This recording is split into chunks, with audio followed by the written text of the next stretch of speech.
क्या आपने कभी सोचा है कि आपके जीवन में अगर कुछ ऐसा घटित हो जाए जिसके लिए आप तैयार ना हो, वो कुछ अच्छा भी हो सकता है और कुछ कम अच्छा भी हो सकता है, कुछ अप्रत्याशित, तो आप कैसी प्रतिक्रिया देंगे?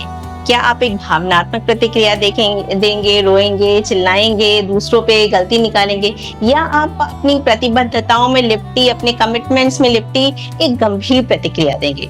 तो देखते हैं कि आज की हमारी कहानी का नायक ने उसने क्या किया।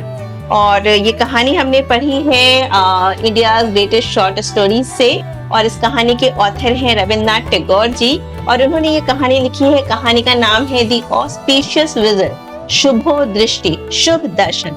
कहानी शुरू करने से पहले बता दूं कि शुभो दृष्टि बंगाली विवाह समारोह में एक परंपरा होती है, रस्म होती है, जिसमें दूल्हा दुल्हन के चेहरे से घूंघट उठाता है और दोनों एक दूसरे के पहली बार दर्शन करते हैं। तो कहानी आप सुन रहे हैं मेरे चैनल सुक्ति सेज में, और जहाँ पे हम अलग अलग सुक्ति में कहानियां, बातें, यात्राएं साझा करते रहते हैं। और इसमें से अगर आपको कुछ भी अच्छा लगता है तो आप मेरे चैनल को सब्सक्राइब कर सकते हो, मेरे वीडियोस को लाइक और शेयर कर सकते हैं। तो कहानी का हमारा नायक है कांति चंद, जो कि युवा है, स्वस्थ है, आकर्षक है, लेकिन उसकी पत्नी की मृत्यु हो चुकी है, वो विधुर हो गया है, लेकिन उसने अभी तक दूसरे विवाह के बारे में सोचा नहीं है। उसको शौक है शिकार करने का, उसे शौक है संगीत का, और इसके लिए उसके पास बहुत सारे साथी हैं, अनुयायी हैं। जैसे कि संपन्न लोगों के बहुत सारे साथी हो जाते हैं, ऐसा ही उसका भी हाल है। तो वो अक्सर ही नदी के किनारे कहीं ना कहीं शिकार करने के लिए जाते हैं।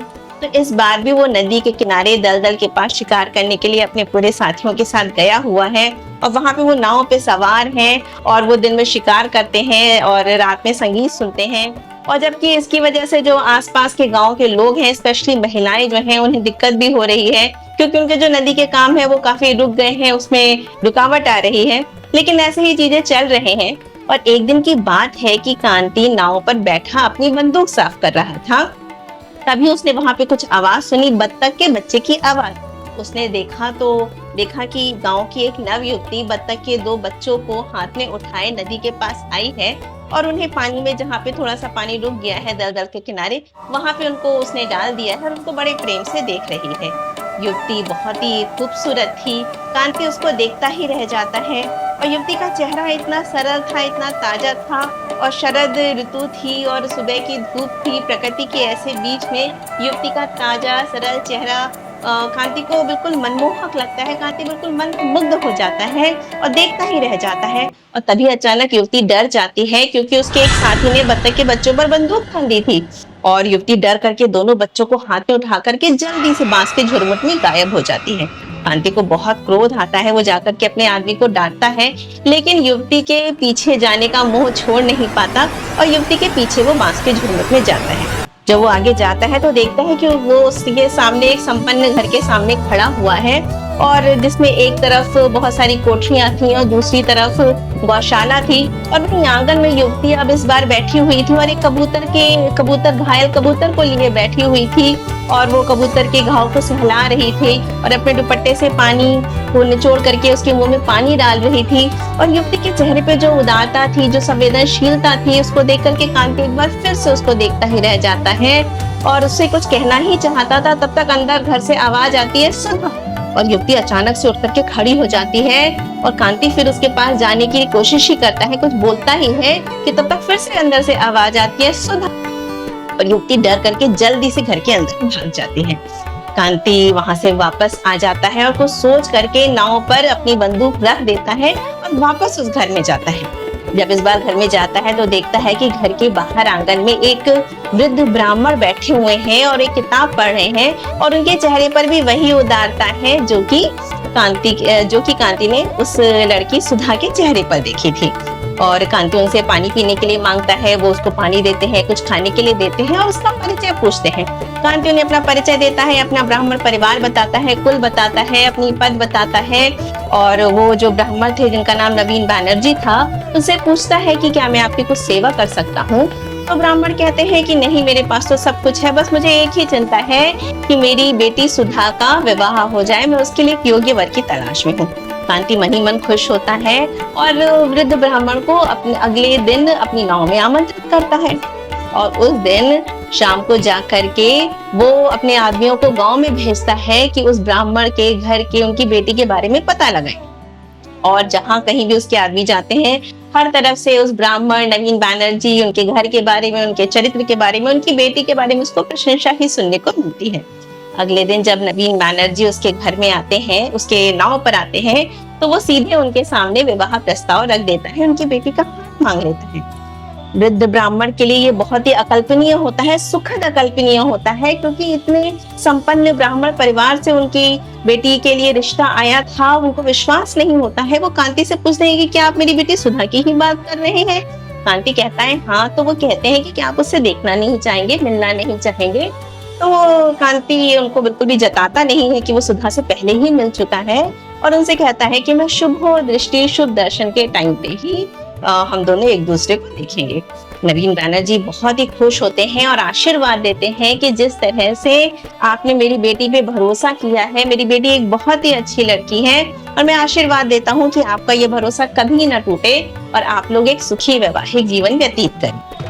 तारीख तय हो जाती है, एक बड़ी हवेली बुक की जाती है शादी के लिए, और शादी की तारीख में हाथी पर सवार होकर के ढोल नगाड़ों के साथ कांति विवाह उत्सव में पहुंचता है, और सभी महिलाएं शुभ दृष्टि की रस्म के लिए दूल्हा दुल्हन को एक लाल रंग के कपड़े से ढक देती हैं, और लाल रंग के कपड़े से सजी और शादी के मुकुट के पीछे और चंदन के लेप के पीछे सजी अपनी दुल्हन के रूप में अपनी मनपसंद युवती के बारे में सोच सोच करके कांति बिल्कुल भावाविभोर उठता था, मन ही मन खुश हो उठता था।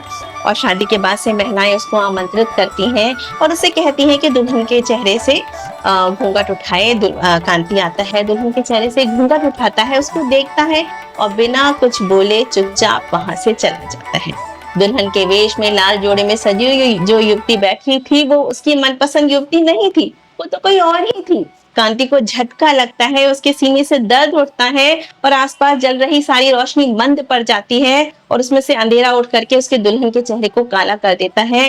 कांति को मन ही मन उस ब्राह्मण के ऊपर बहुत गुस्सा आता है कि उसने उसे धोखा दिया, लेकिन जब दूसरे ही क्षण सोचता है तो सोचता है कि उसकी क्या गलती थी, उसने तो कहा था कि लड़की से मिलो, मैंने ही गलती करी, मैं ही उससे नहीं मिला। और उसे अपने परिवार के सम्मान और प्रतिष्ठा का ध्यान आता है, वो फिर से जाकर के दूल्हे की जगह पर जाकर के बैठ जाता है। लेकिन उसके अंदर ही अंदर गुस्से की आग से वो धधक रहा था और आसपास जो लोग उत्सव मना रहे थे, जश्न मना रहे थे, वो उसको बिल्कुल अच्छे नहीं लग रहे थे। और तभी अचानक उसके बगल में बैठी दुल्हन के मुख से थोड़ी सी चीख निकल के आती है और एक खरगोश का बच्चा वहां से उसके पैरों से छू करके निकलता है और कांति देखता है कि उसकी मनपसंद युवती उसके पीछे पीछे आ रही है और खरगोश के बच्चे को हाथ में लेकर के वो बैठ जाती है, इधर उधर देखने लगती है। वहां पे बैठी महिलाएं खिलखिलाने लगती हैं और उसको इशारा करती है कि यहाँ से चली जाए, लेकिन वो वहीं दूल्हा दुल्हन के सामने बैठ जाती है। एक लड़की आती है उसे उठाने के लिए, लेकिन कांति मना कर देता है और उस युवती से उसका नाम पूछता है कि तुम्हारा नाम क्या है, लेकिन वो युवती कोई जवाब नहीं देती है और बस इधर उधर हिलती डुलती इधर उधर देखती रहती है।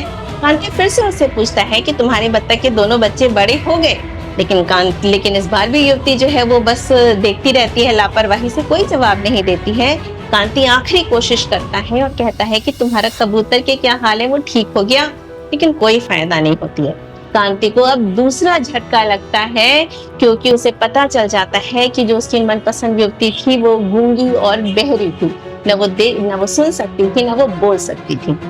कांति को एक चेहरे पे उसकी राहत आ जाती है, राहत की सांस आती है, वो बिल्कुल चैन की सांस उसे आती है और आसपास जल रही रोशनी फिर से सबकी सब जल जाती है और फिर से प्रकाश हो जाता है। और इस बार प्रकाश में जब वो अपने दुल्हन की तरफ देखता है तो वाकई में शुभ दृष्टि शुभ दर्शन उसे होते हैं और उसकी दुल्हन का चेहरा चमक उठता है और कांति को समझ में आ जाता है कि उस वृद्ध ब्राह्मण नवीन बैनर्जी का आशीर्वाद जरूर पूरा होगा।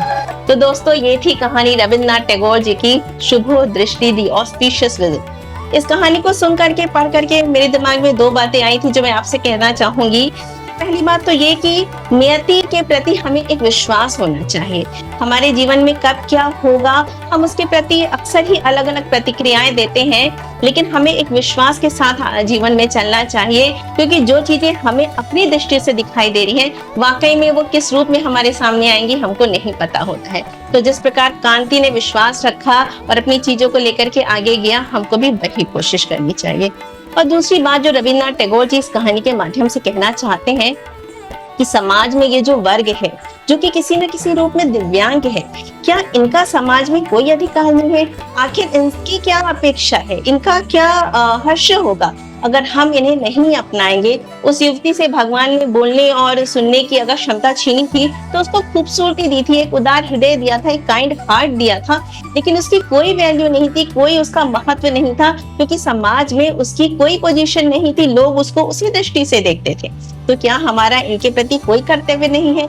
इसी की तरफ टैगोर जी हमारा ध्यान दिलाना चाहते हैं और ये कहानी उन्होंने लिखी है ताकि हम समाज में हर एक व्यक्ति को समान अधिकार दें और उसको प्यार और प्रेम की दृष्टि से देखें। तो दोस्तों, आशा है कि आपको ये कहानी बहुत पसंद आई होगी, और अगर पसंद आई है तो मेरी कहानी को और भी लोगों तक शेयर करिए, और आगे कुछ और पढ़ेंगे, कुछ और सुनेंगे तो फिर मिलेंगे। तब तक के लिए नमस्कार।